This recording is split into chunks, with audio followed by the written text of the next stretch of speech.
Drejtuesi politik i Partisë Demokratike në Shkodër, Luciano Boçi, së bashku me deputet të Shkodrës, ishin të pranishëm në OBOT për të parë nga afër situatën e përmbytjeve, nga ku i bën thirrje qeverisë që të shpallë gjendjen e fatkeqësisë natyrore për t'i ardhur në ndihmë fermerëve të kësaj zone.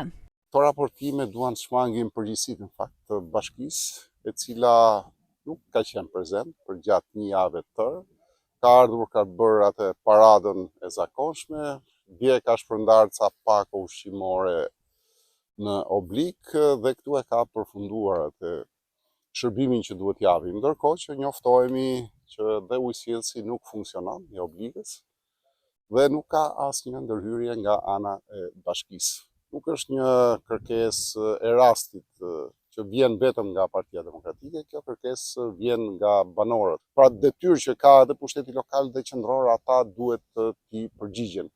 Po pse u dashka, se kjo është dhe pyetje kështu, u dashka që uji të rrëmbej shtëpitë që do të thonë të zgjohet edhe Rama bashkë me Benetin e tij, por kjo është e turpshme, nëse ato bëjnë deklarata të tilla, atëherë më mirë, do të thonë, largohen një orë më parë. I kujtoj këtu të gjithë banorëve të qarkut Shkodër, por edhe atyre të cilët janë prekur vazhdimisht me përmbytjet, pra sikurse jena këtu në zonën e Anë Smalit, të Dajqit, të Velipojës, në fshatin e Trushit të Mëtej, që Partia Demokratike vazhdimisht ka prezantuar amendamente për dyfishimin e dëmshpërblimeve, gjë që i kujtoj Benet Becit asnjëherë nuk e ke votuar në Parlamentin e Shqipërisë.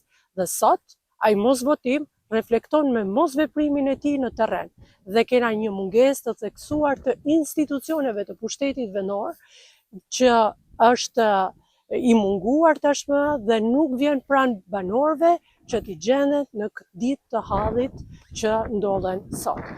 Është e domosdoshme që bashkia me marrë në terren, me taku banorët e zonës, sepse ka shumë vite që këto përmbyten dhe nuk dëmshpërblehen. Duhet që bashkia me ardhë për me bë evidentimin e gjitha fakteve edhe me bë dëmshpërblimin, sepse kjo është domosdoshmëri. Është detyrim ligjor, nuk është favor që bëhet banorëve të zonës. Të kthejnë vëmendjen tek banorët e kësaj zone. Mos i trajtojnë si banorë të dorës së dytë dhe të tretë.